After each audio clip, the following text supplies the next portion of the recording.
오늘 우리에게 주시는 하나님의 말씀 출애굽기 12장 37절에서 42절 말씀 저와 여러분이 한 절씩 읽어가겠습니다. 이스라엘 자손이 나암셋을 떠나서 숫곳에 이르니 유아 외에 보행하는 장정이 60만 가량이요 수많은 잡족과 양과 소와 힘이 많은 가축이 그들과 함께 하였으며 그들이 애굽으로부터 가지고 나온 발교되지 못한 반죽으로 목욕병을 부었으니 이는 그들이 애굽에서 쫓겨남으로 지체할 수 없었음이며 아무 양식도 준비하지 못하였음이었더라.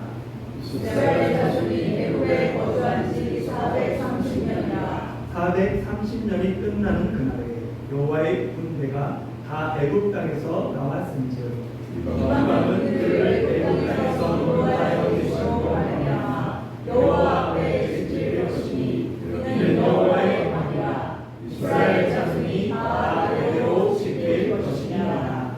아멘. 무더운 여름 잘 지내고 계십니까? 이 무더운 여름에 내일 월요일부터 25일 목요일까지 매일 오후 1시 30분부터 2시까지 대만 전역을 대상으로 만한 47호가 실시될 예정입니다. 이 만한 47호는 군민 합동 방공훈련입니다. 한국의 민방위 훈련이라고 생각하면 돼요.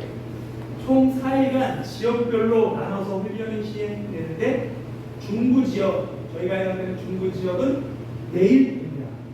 내일 오후 1시 30분에 방공 사이렌이 울리고 핸드폰에서 경보음이 울리면 당황하지 말고 외출과 이동을 자제하시면 돼요. 실내에 그대로 있고 차량에 있으면 차량 안에 차량 한쪽에 세우고 머물러 있으면 됩니다.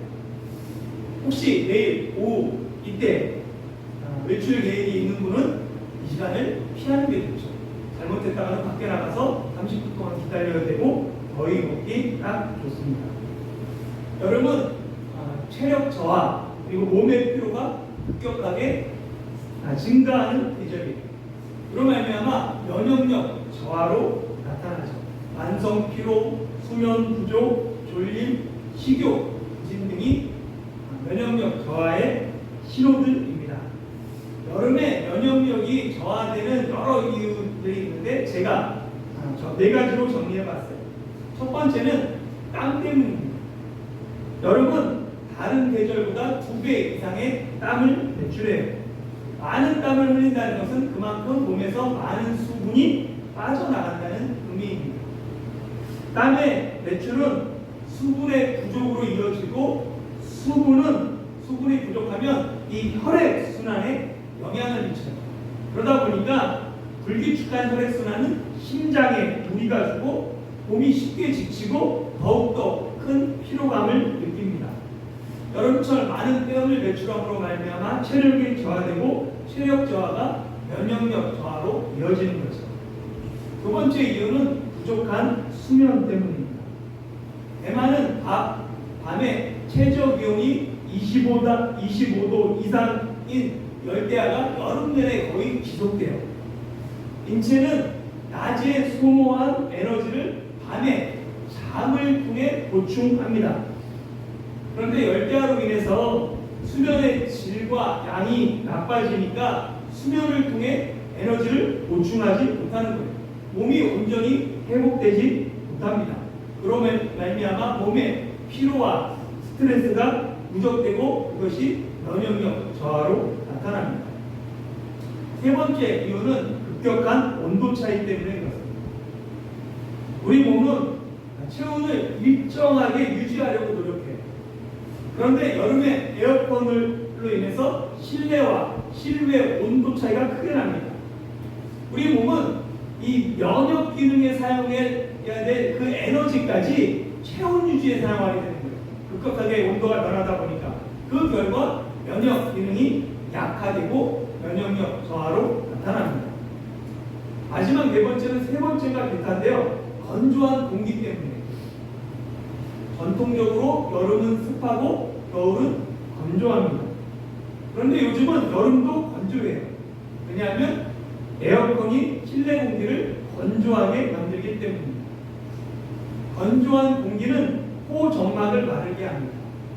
호점막은 냄새 맡는 후가 기능과 함께 외부 공기에서 들어오는 불순물을 여과하는 역할을 해요. 외부 공기가 신체로 들어올 때 첫 관문이 코입니다. 그래서 공기 속 세균이나 바이러스가 우리 몸에 침투할 때 코의 점막, 점에 성모세포가 이를 방어하죠. 그런데 점막이 마르면 외부의 공격에 그대로 노출됩니다. 여름임에도 불구하고 최근 전 세계적으로 코로나 바이러스가 재유행하고 감기 바이러스가 급성을 부리는 원인 중 하나가 코 막힘이 건조하기 때문입니다. 코점막이 건조하기 때문입니다. 여러분은 여름을 어떻게 보내고 계십니까? 저는 지난 6월 23일 주일을 앞두고 22일 토요일 저녁에 막 열이 나면서 목이 아프고 몸이 많이 아팠어요. 그래서 몸살 감기로 생각했는데 주일 예배 후에 생각해보니까 코로나 바이러스 같다라는 생각이 들었어요. 왜냐하면 제가 2년 전에 여름에 코로나 바이러스에 처음 감염됐는데 그때 처음에 열나고 목 아프고 가래가 생겼는데 그때 증상이 똑같이 순서대로 반복되었습니다. 다행인 것은 처음 코로나에 걸렸을 때는 몇 주 고생했는데 이번에는 2, 3일 짧게 아프고 넘어갔어요. 사실 지금은 코로나랑 감기랑 구분하는 거 별로 의미가 없습니다. 그리고 지난 7월 10일 지난주일을 앞두고 이번에도 토요일 저녁에 왼쪽 대퇴부 통증이 시작되었어요. 왼쪽 다리를 움직일 때마다 통증이 있어서 몸을 뒤척일 수도 없고 잠을 제대로 잘 수 없을 정도로 아팠습니다. 갑작스러운 통증에 저는 이게 직감적으로 급성 염증이라는 생각이 들었어요.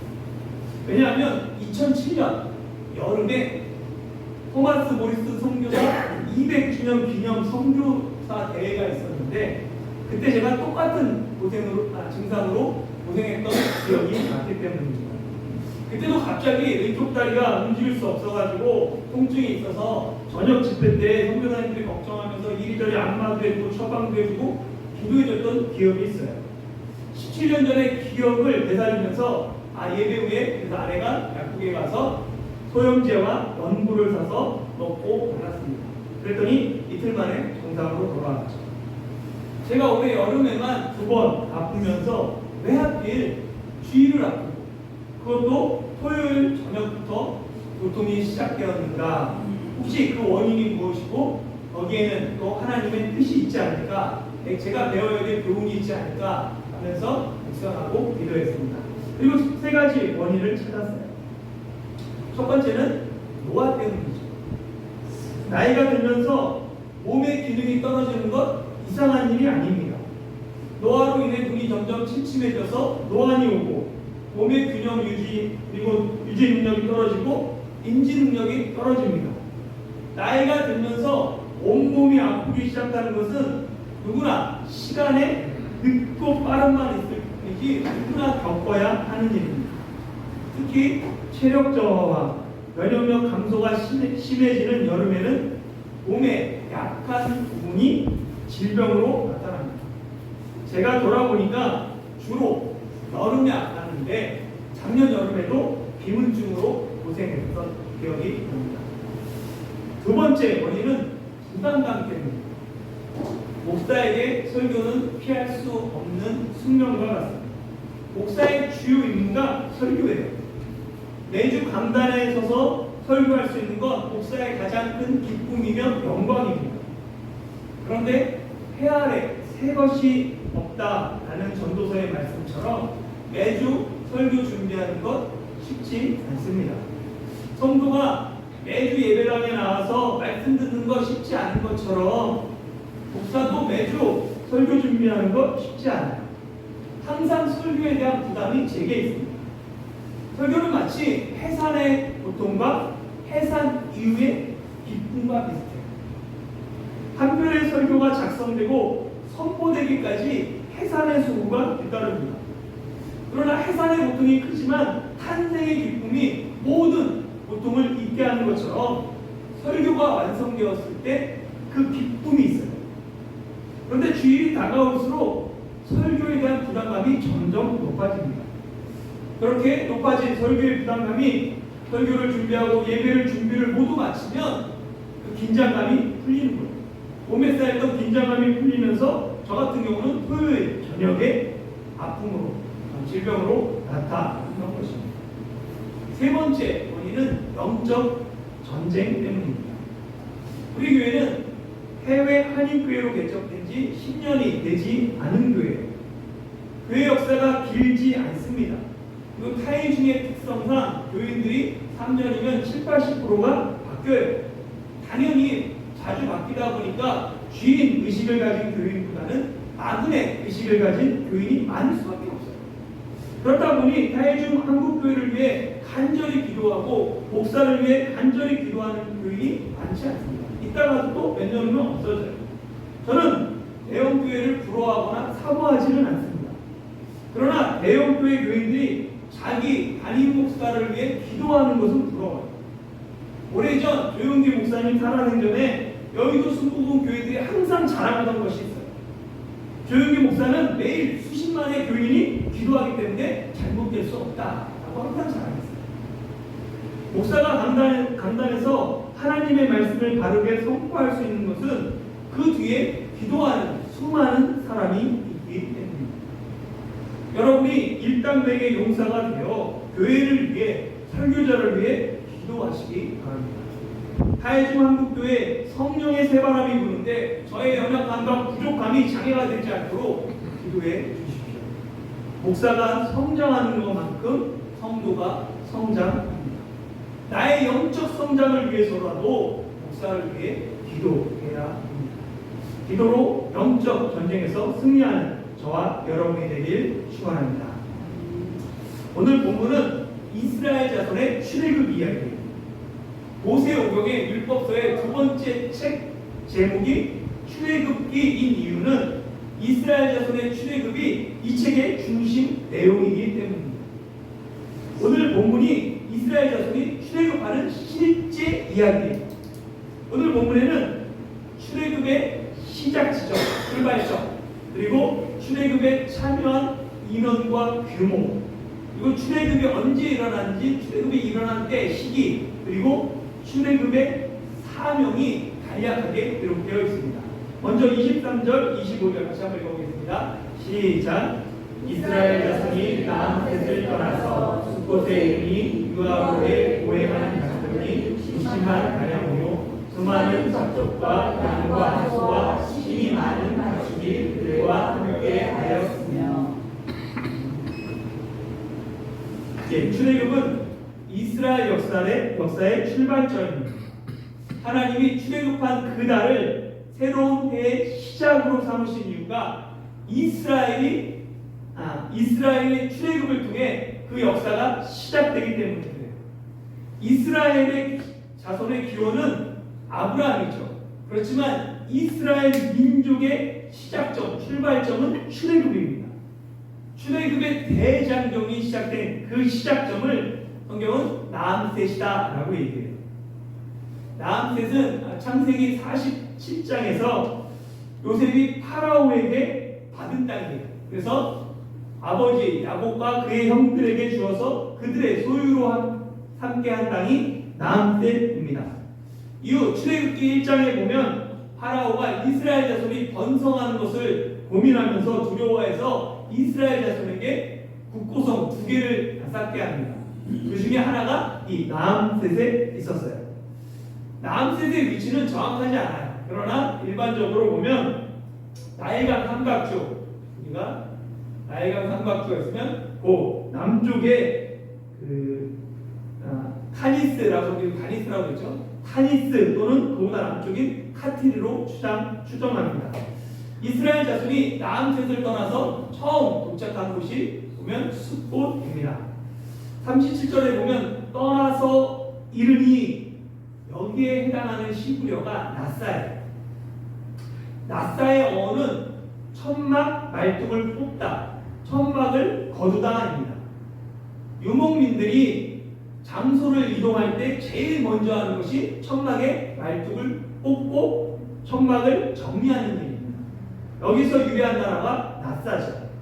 이 단어가 나중에 여행하다라는 뜻으로 발전하게 됩니다.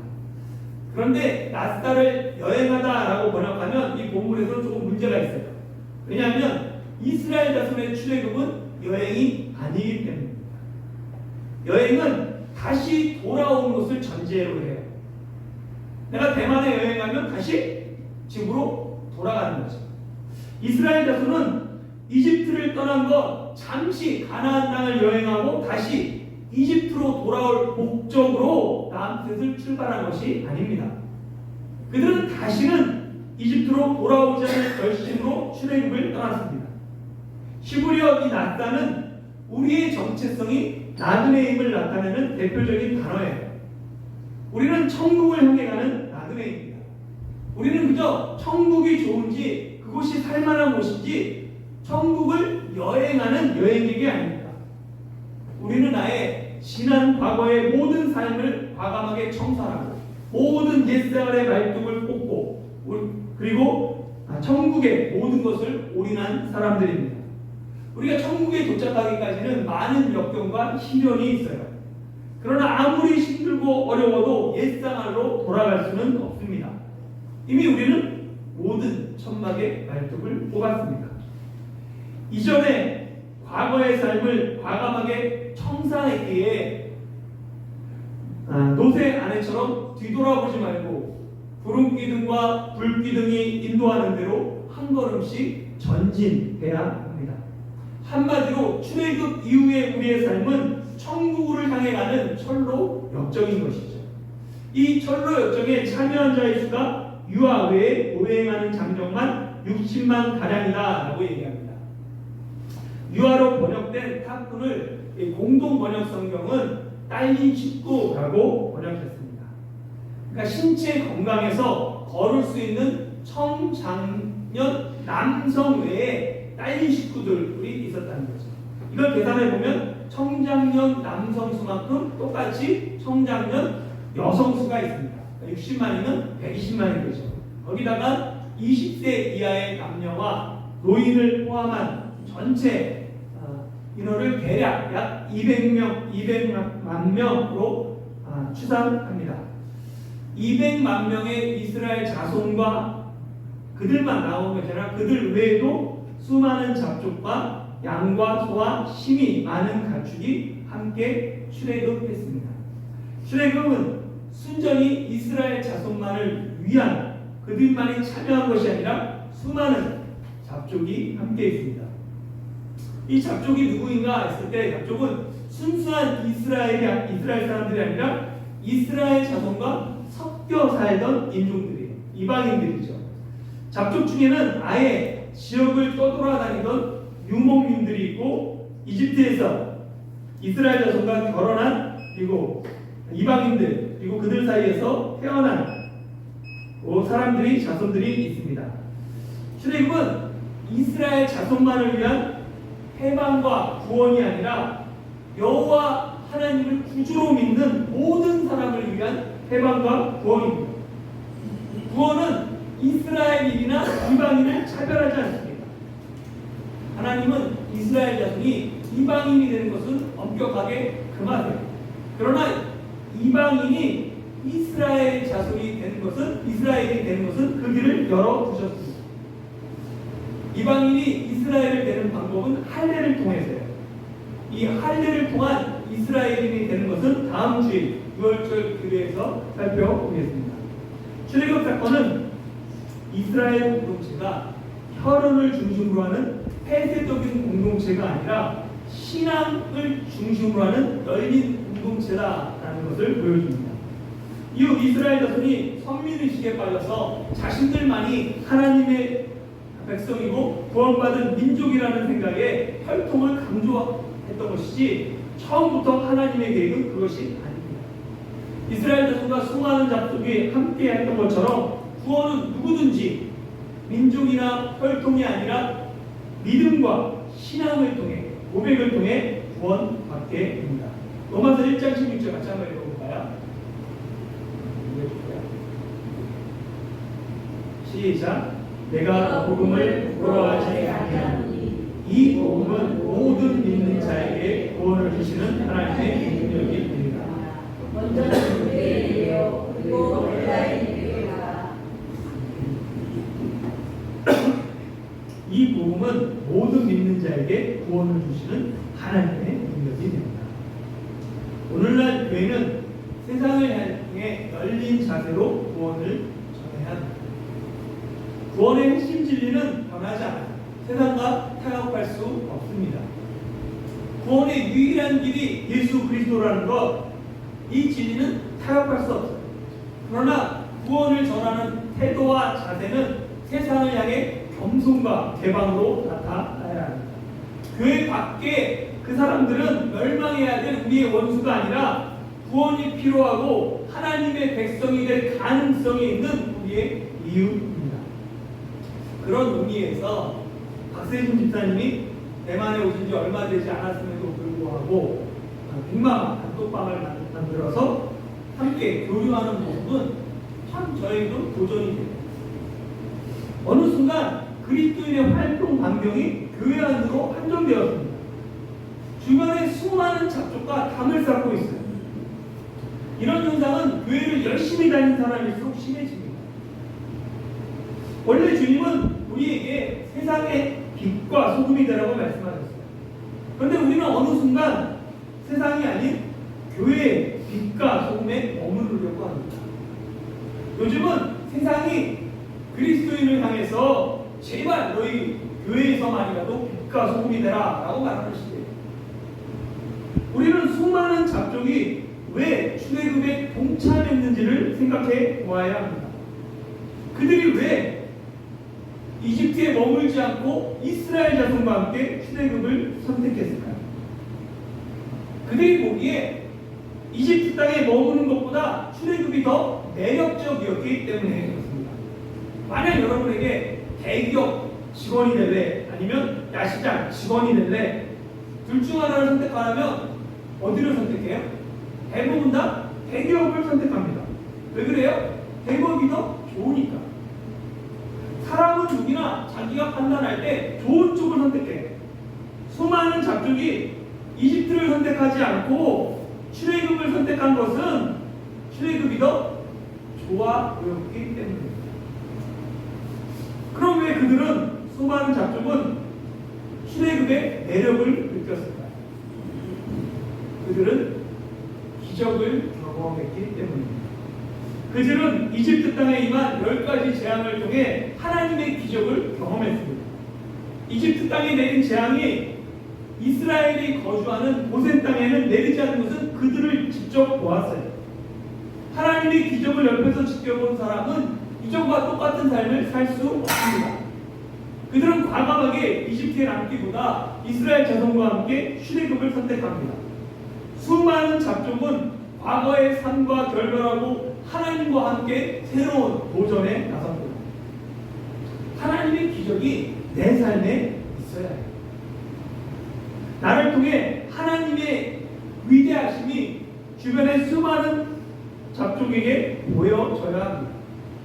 그렇게 할 때 세상이 하나님의 영광과 능력을 목격하고 하나님의 백성이 되기를 원합니다. 우리 빛을 세상 사람에게 비추어 그들이 우리의 착한 행실을 보고 하늘의 아버지께 영광을 돌리게 하는 것, 그것이 바로 예수님이 우리를 부르신 목적입니다. 한 가지 더, 우리는 수많은 잡족이 기적을 통해 처음 신앙생활을 시작했다는 점, 이걸 한번 생각해 볼 필요가 있어요. 수많은 잡족이 기적을 통해 하나님을 경험하고 하나님을 믿기 시작했어요. 그들의 믿음의 기초는 기적이었습니다. 그들은 하나님의 기적이 아니고는 여호와 하나님을 믿을 방법 자체가 없었어요.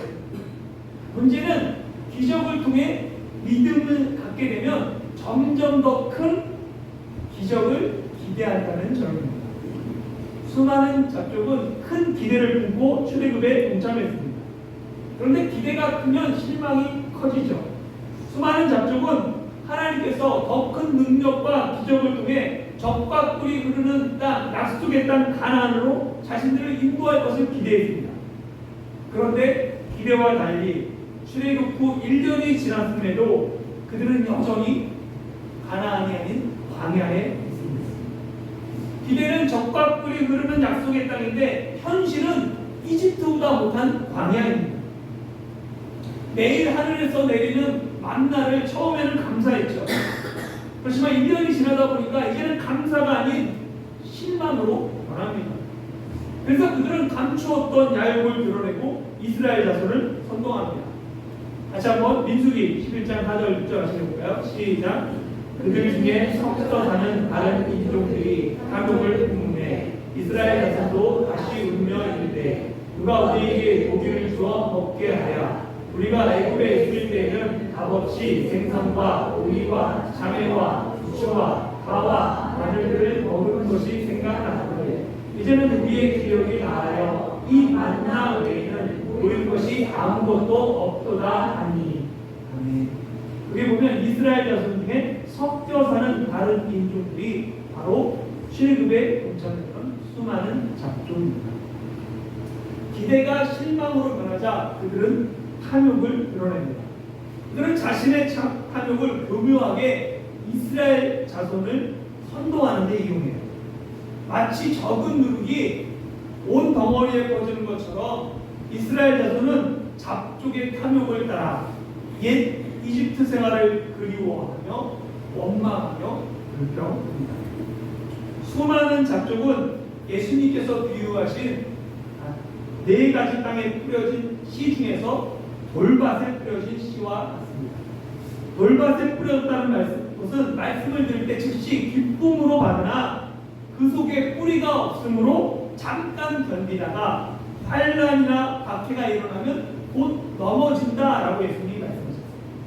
수많은 잡족은 멸지함을 통해 보고 기쁨으로 하나님을 선택했습니다. 그들은 과감하게 이집트의 모든 것을 포기하고 이스라엘 자손과 함께 출애굽했습니다.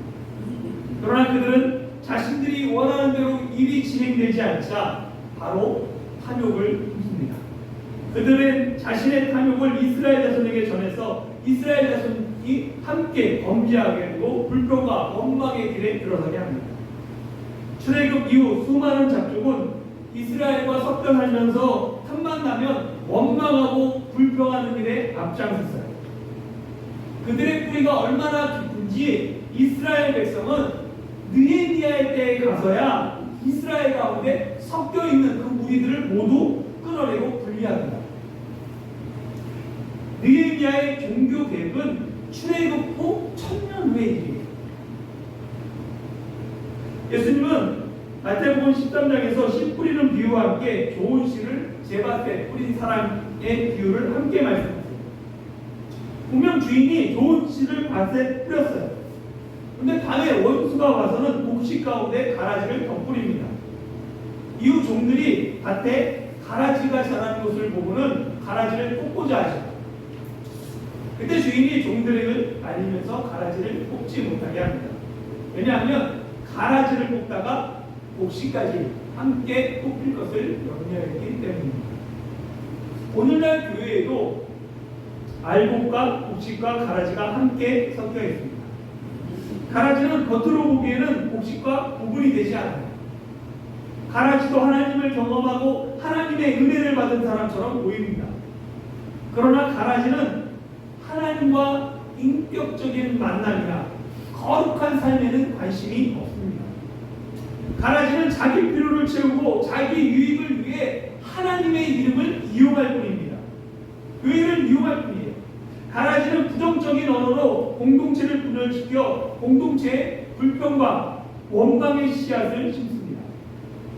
이스라엘 자손과 함께 출애굽한 잡족이 모두 가라지는 아닙니다. 그들 중에는 출애굽을 통해서 여호와 신앙을 받아들이고 이스라엘과 하나가 된 알곡도 있고, 그들 중에는 이스라엘과 하나 되지 못하여서 계속해서 섞여 살면서 이스라엘을 멸망의 길로 인도하는 가라지도 있었습니다. 여러분은 알곡입니까? 아니면 가라지입니까? 다른 선택지는 없습니다. 성도 여러분, 하나님은 430년의 이집트 생활을 끝내고 출애굽하는 그 이스라엘 자손을 여호와의 군대라고 부르셨습니다. 지금까지 이스라엘 자손은 파라오의 종이었어요. 이집트의 노예였습니다. 그러나 출애굽과 함께 이스라엘 자손의 신분이 여호와의 군대로 변합니다. 하나님의 백성이 출애굽하면서 여호와의 군대가 됩니다. 군대는 전쟁을 대비하기 위한 조직이에요. 이집트 땅을 출발하는 이스라엘 자손의 사명은 여호와의 군대로 가나안 땅에 들어가서 그 땅을 하나님의 나라로 건설하는 거죠. 이스라엘 자손이 가나안 땅에 하나님의 나라를 건설하기 위해서는 전쟁이 불가피합니다. 여호와의 군대는 단지 땅을 차지하는 그런 전쟁하는 군대가 아니라 가나안 땅의 우상과 미신과 죄악과 불의를 쳐부시는 영적 전쟁을 위한 군대입니다. 여호와의 군대이기에 이스라엘 자손은 출애굽한 후에 바로 가나안 땅에 들어가지 못하고 광야 40년이 필요합니다. 왜냐하면 그들이 출애굽 후에 바로 가나안 땅에 들어가면 가나안 땅을 하나님의 나라로 변화시키는 것이 아니라 오히려 가나안 땅에 동화되어 사명을 잃어버리고 여호와의 신앙까지 잃어버릴 것이 뻔하기 때문입니다. 여호와의 군대에 필요한 것은 더 많은 병력이나 더 강력한 무기가 아닙니다. 여호와의 군대에 필요한 것은 거룩함이에요. 첫째도 거룩함이고 둘째도 거룩함입니다. 여호와 하나님이 거룩한 것처럼 여호와의 군대도 거룩해야 합니다. 여호와의 군대가 광야에서 거룩함을 이루어야 합니다. 거룩함이 바로 우리의 힘입니다. 사랑하는 성도 여러분, 430년의 이집트 종살이를 끝내고 여호와의 군대로 출발한 이스라엘 자손처럼 각자의 삶의 자리에서 거룩함으로 무장하며 그리스도의 군사가 되어 하나님 나라를 건설하는 저와 여러분 되시길 예수님의 이름으로 축원합니다. 오늘 말씀 생각하면서 주가 거기 계신 거고 처음 찬양 불렀는데요. 또 가사 한번 생각하면서